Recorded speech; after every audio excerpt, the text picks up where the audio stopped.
Hi, it's Victoria Navin from Rhyming Multisensory Story.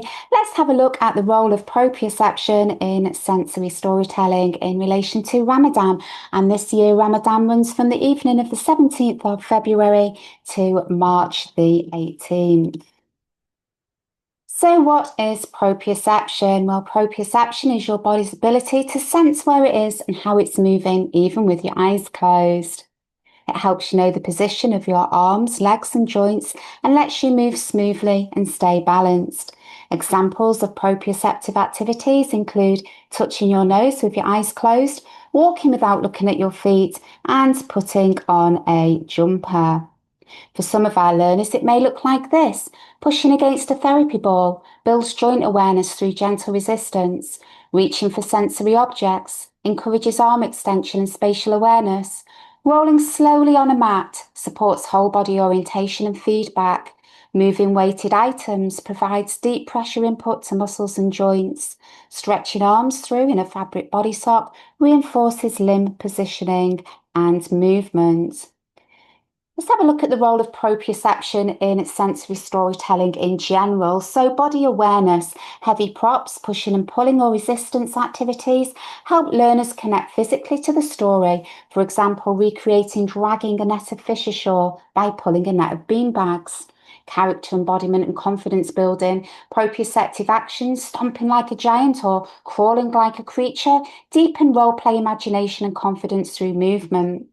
Proprioception supports story sequencing. Physical actions tied to story events build a felt storyline, helping learners remember, predict, and retell the story through an embodied experience. And calming and grounding. These activities support sensory regulation and emotional safety, especially during those intense story moments.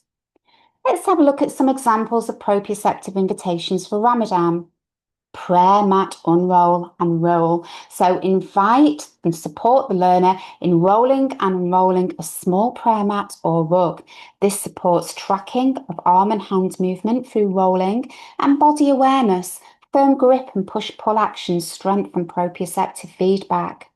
Coin press into clay. Model and support the learner in pressing coins into soft clay.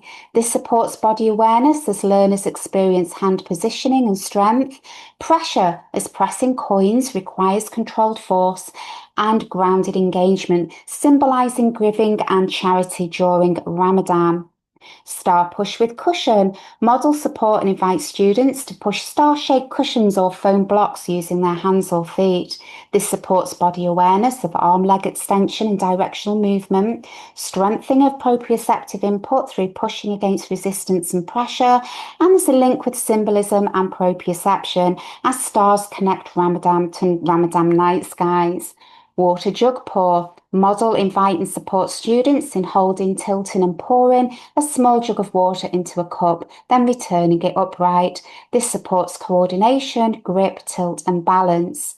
Body awareness and controlled resistance in holding and pouring, and the link between proprioception and symbolism as water represents the importance of fasting, prayer and reflection. So this is an excerpt from Ramadan, a sensory story told through the 8 senses. It's £3.98 to buy. Annual subscribers you can download for free. There are lots of lovely sensory rich activities to complement this pack. Annual subscribers, £95 a year. There's currently over 55 sensory stories and resources to access. Have a look on the website for more information. Send me a message or use the chat feature on the website. Thank you for listening.